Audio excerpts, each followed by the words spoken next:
নমস্কাৰ, মই সঞ্জীৱনী পাঠক। আপোনালোক সকলোকে মোৰ এই চলো পডকাষ্টলৈ আদৰণি জনাইছোঁ। And I welcome you all to মনৰ নিজানত উইথ সঞ্জীৱনী, য'ত আমি মনৰ কথা পাতোঁ।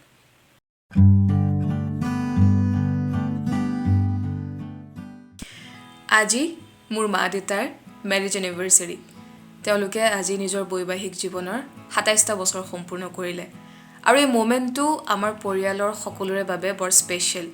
এই বিশেষ মোমেণ্টটো আৰু কেনেদৰে বিশেষ কৰি তুলিব পাৰি, এই বিষয়ে ভাবি থাকোঁতেই, তেওঁলোকক কি উপহাৰ দিম এই বিষয়ে ভাবি থাকোঁতেই মনত পৰিলে যে এইটো বছৰতে যিহেতু মই ইউটিউবৰ জাৰ্নিটো আৰম্ভ কৰিছোঁ, সেইটো কাৰণে ইউটিউবৰ জৰিয়তে তেওঁলোকক এটি সৰু উপহাৰ দিওঁ। মা দেউতা, এই ভিডিঅ'টো তোমালোকৰ কাৰণে।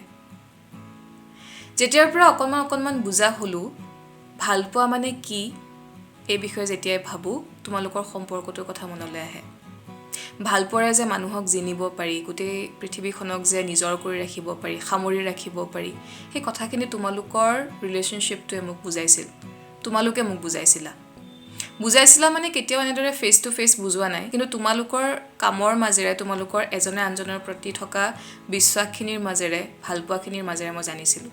মোৰ এতিয়াও মনত আছে, মই তেতিয়া ক্লাছ 1, তেতিয়া আমি নতুনকৈ আখৰ জোটাই পঢ়িব পৰা শিকিছিলোঁ। আৰু মোৰ এতিয়াও মনত পৰে, মই অভিধানৰ মাজত, মাৰ ডায়েৰীৰ মাজত, কেতিয়াবা আলোচনীৰ মাজত দেউতাৰ চিঠি পাইছিলোঁ। দেউতাই মালৈ বিয়াৰ আগতে লিখা চিঠি। আৰু এই চিঠিসমূহ মই খুব বেছি চেষ্টা কৰিছিলোঁ আখৰ জোটাই পঢ়িবলৈ। কেতিয়াবা কিছুমান শব্দ ধৰিব পাৰিছিলোঁ, যেনেকৈ মৰম, মৰম, খং, খং, ভালপোৱা, এনেকুৱা কিছুমান কথা, এনেকুৱা কিছুমান শব্দ জোটাই পঢ়িব শিকিছিলোঁ। তেতিয়া সেইবোৰৰ অৰ্থ বুজি পোৱা নাছিলোঁ, কিন্তু পাছলৈ এতিয়া যদি মই উভতি চাওঁ বা এতিয়া যদি মই চিঠিসমূহ পঢ়োঁ, এতিয়াও মই ৰাখি থৈছোঁ এই চিঠিসমূহ। সেই চিঠিসমূহ যদি মই এতিয়া পঢ়োঁ, মোৰ এনেকুৱা লাগে যে এইসমূহ চিঠি কেৱল ব্যক্তিগত চিঠি নহয়, সেই চিঠিৰ ভাষা ইমান বেছি সুমধুৰ আছিল, ইমান শুৱলা আছিল যে সেইসমূহ অকল ব্যক্তিগত স্তৰত নাৰাখি সেইখিনি বহু দূৰলৈ প্ৰসাৰিত কৰি দিব পাৰি। সেই ভালপোৱাখিনি, সেই কথাখিনি বহু দূৰলৈ প্ৰসাৰিত কৰিব পাৰি। সেই চিঠিসমূহত কিতাপৰ কথা আছিল, চিনেমাৰ কথা আছিল। দেউতাই যেতিয়া ক'ৰবালৈ ফুৰিবলৈ গৈছিল, সেই ধুনীয়া ঠাইখনৰ উপমাৰে মাক ইমান ভাল লগাকৈ কৈছিল, সেইসমূহ কথা আছিল। ৰাজনীতিৰ কথা আছিল, সাহিত্যৰ কথা আছিল, নিজৰ ঘৰখনৰ কথা আছিল, মাক দেউতাকৰ কথা আছিল, খং, অভিমান, ভালপোৱা, মৰম, এই সকলোবোৰ আছিল সেই চিঠিসমূহত। ইমান কম কথাতে ইমান কথা তেওঁলোকে এক্সপ্ৰেছ কৰিব পাৰিছিল। ইমান ভাল লগা আছিল এই কথাখিনি। আৰু সেই ভালপোৱাৰ প্ৰথম পৰিচয় মোৰ সেই চিঠিসমূহৰ মাজেৰে হৈছিল। ভালপোৱাৰ বীজটো সেই চিঠিসমূহৰ মাজেৰে হৈছিল। আৰু তেতিয়া মই এনেদৰে ভাবিছিলোঁ, দেউতাই যে এই শব্দকেইটা লিখিছে, বা দেউতাৰ যে তাতে ৰঙা, নীলা, সেউজীয়া চিয়াহীৰে লিখা সেই চিঠিসমূহত যিবোৰ আখৰ, সেই আখৰবিলাকতে সেই এজনে আনজনৰ প্ৰতি যি আন্তৰিকতা, সেই আন্তৰিকতাখিনি সোমাই আছিল। মোৰ এনেকুৱা লাগিছিলে এইখিনিয়ে ভালপোৱা, ইয়াকে ভালপোৱা বুলি কয়। অকণমান বুজিছিলোঁ, তেতিয়া ইমানখিনি বুজি পোৱা নাছিলোঁ। কিন্তু এতিয়া যদি মই উভতি চাওঁ, আচলতে মই সঠিকটোৱে ভাবিছিলোঁ। এনেকুৱা নহয় যে মোৰ মা দেউতাৰ ভালপোৱা খুব বেছি স্মুথ আছিল, ফুলৰ ওপৰেৰে খোজকাঢ়ি যোৱাৰ দৰে আছিল। নহয়, মোৰ মা দেউতাৰ ইণ্টাৰকাষ্ট মেৰেজ হৈছিল।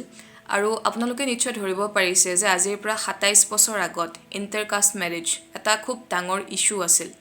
এতিয়াও কিছু সময়ত কিছু ঠাইত হয়, কিন্তু সেইখিনি সময়ত এটা বৰ ডাঙৰ কথা আছিল। আৰু এই সকলোবোৰৰ পাছতো মোৰ মা দেউতাই সাহসী হৈ ভালপোৱাক কঢ়িয়াই থাকে। মোক কেতিয়াবা মাহঁতে কয়, বা মাহঁতৰ বিয়াৰ ফটোত যেতিয়া মই দেখোঁ, দেউতাহঁতৰ ফালৰ পৰা কোনো অহা নাছিল বিয়ালৈ। অকল এজন বৰ্তা আহিছিলে, মোৰ বৰ্তা এজন, দীপক বৰ্তা। তেওঁ যদি ভিডিঅ'টো চাইছে, তেওঁ নিশ্চয় মনত পৰিব বিয়াৰ সময়খিনিৰ কথা। আৰু মাৰ ঘৰখন তেওঁলোকৰ লগতে আছিল, তেওঁলোকৰ লগত একেলগে সহযোগ কৰিছিল। কিন্তু দেউতাই সমাজখনক ভেঙুচালি কৰি, দেউতাই সমাজখনৰ এগেইনষ্টত গৈ মাক বিয়া পাতিলে। আৰু মায়েও সমাজখনৰ সন্মুখতেই নিজৰ ঘৰখনক এৰি থৈ আহি দেউতাৰ লগত বিয়াত বহিল, সমাজখনৰ আগতে। দুয়োগৰাকীয়ে এজনে আনজনৰ প্ৰতি আগবাঢ়ি আহিল, সাহসিকতাখিনি দেখুৱালে। আৰু চাওকচোন, আজি ২৭ বছৰ পাছত আমি তেওঁলোকৰ মেৰিজ এনিভাৰ্চাৰী চেলিব্ৰেট কৰি আছোঁ। মই এই ভিডিঅ'টো বনাইছোঁ। সকলোৰে শেষত যে ভালপোৱাই জয়লাভ কৰে, সেই কথাটো মই মাহঁতৰ পৰা শিকিলোঁ। তাৰমানে মোৰ লাইফত দ্বিতীয়টো লেচন এড হ'ল। অলপ অলপকৈ এই ধৰণৰ মৰেলছবোৰ, এই ধৰণৰ ভেলিউজবোৰ মোৰ জীৱনত সন্নিৱিষ্ট হৈ থাকে। আৰু মই এগৰাকী প্ৰেমক পূজা কৰা ছোৱালী। মই ভালপোৱা সদায় ওপৰত ৰাখোঁ। সেয়া লগা হ'লে মোৰ ফেমিলিৰ প্ৰতি ভালপোৱাই হওক, মোৰ মা দেউতাৰ প্ৰতি ভালপোৱা, মোৰ ভাইটি ভণ্টি বা মোৰ প্ৰেমিক বা মোৰ চৌপাশত যিখিনি মানুহ আছে তেওঁলোকক কেনেদৰে মই সুখী কৰিব পাৰোঁ, মোৰ মাহঁতক কেনেদৰে ভালকৈ ৰাখিব পাৰোঁ, সেইখিনি ভালপোৱাক মই সদায় ওপৰত ৰাখোঁ। আৰু এই ভালপোৱাৰ শক্তিখিনিৰ কথা মই মাহঁতৰ পৰা শিকিছিলোঁ। মাহঁতে মোক শিকাইছিল। মোৰ জীৱনত ভালপোৱাৰ বীজটো মা দেউতাই ৰোপণ কৰিছিল। এতিয়াও মোৰ মা দেউতাৰ মাজত কেতিয়াবা খকা খুন্দা লাগে, মনোমালিন্য হয়, এজনে আনজনৰ প্ৰতি কেতিয়াবা খঙো কৰে, কিন্তু at the end of the day দুয়োগৰাকীয়ে নিজৰ হাত দুখন এৰি নিদিয়ে, ধৰি ৰাখে সদায়। আৰু এই কথাটোৱে ভালপোৱাৰ প্ৰতি মোৰ এই বিশ্বাসটো আৰু বেছি দৃঢ় কৰি তোলে। আমি এতিয়া ছ'চিয়েল মিডিয়াত বা সচৰাচৰ যিবোৰ ভেলিউজৰ কথা আমি পাতি থাকোঁ, equality, liberty, self esteem, self value, self love, self care, এই ধৰণৰ কিছুমান ভেলিউজ, মৰেলছ মোক সৰুতে মা দেউতাহঁতে দিয়া। কিন্তু পাছলৈ মই গম পাইছিলোঁ থিয়ৰিটিকেলি যে আচ্ছা, এইখিনিক ইকুৱেলিটি বুলি কয়, এইখিনিক লিবাৰ্টি বুলি কয়, এইখিনিক ছেল্ফ এষ্টিম বুলি কয়। এই কথাটো মই পাছৰ পৰ্যায়ত থিয়ৰিটিকেলি বুজিছিলোঁ। কিন্তু প্ৰেক্টিকেলি সৰুৰ পৰা এনেকুৱা ধৰণৰ মৰেলছবোৰ, এনেকুৱা ধৰণৰ ভেলিউজবোৰ মোৰ মা দেউতাই মোক দিছিল। ঘৰখনত সেইসমূহ আছিল।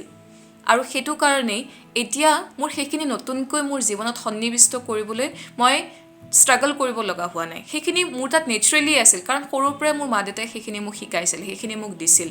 এতিয়া মই বুজিছোঁ থিয়ৰিটিকেলি যে এইখিনিক এনেকুৱা বুলি কয়, এইখিনিক অমুকটো বুলি কয়। গতিকে মোৰ মা দেউতা সেই তেতিয়াৰ পৰাই ইমানখিনি লিবাৰেল আছিল। মোক কেতিয়াও, আজিলৈকে কেতিয়াও কোনো এটা কথাত মোক ফ'ৰ্চ কৰা নাই, বা মোক সিমানখিনি ফ্ৰীডম তেওঁলোকে দিছে, বা মোৰ কথাখিনিক তেওঁলোকে ৰেচপেক্ট কৰিছে। আৰু ৰেচপেক্টটো এনেকুৱা নহয় যে আমি অকল মা দেউতাক ৰেচপেক্ট কৰিব লাগিব। মোৰ মা দেউতাই মোক যিমানখিনি ৰেচপেক্ট দিয়ে, যিমানখিনি মোৰ পৰা আশা কৰে, বা মোৰ ওপৰত যিমানখিনি ফেইথ, বিশ্বাস মাহঁতৰ আছে, সেইখিনিক লৈ মই কেতিয়াবা আচৰিত হৈ যাওঁ, কেতিয়াবা মই ব্লেছড ফিল কৰোঁ।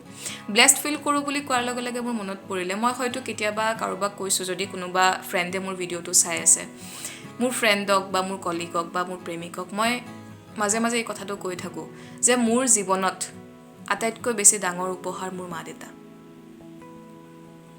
মই কেতিয়াবা ভাবোঁ যে আমি কোনখন ঘৰত জন্ম ল'ম, কাৰ পুত্ৰ বা কাৰ জীয়ৰী হিচাপে জন্ম ল'ম, সেইখিনিৰ ওপৰত আমাৰ কোনো কণ্ট্ৰল নাই, সেইখিনি ডেষ্টিনি।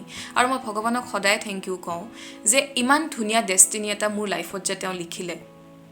মোৰ মা দেউতাক যে মই মোৰ মা দেউতা হিচাপে পালোঁ। মই কেতিয়াবা ভাবোঁ যে মই ডিজাৰ্ভ কৰোঁ নে তেওঁলোকক।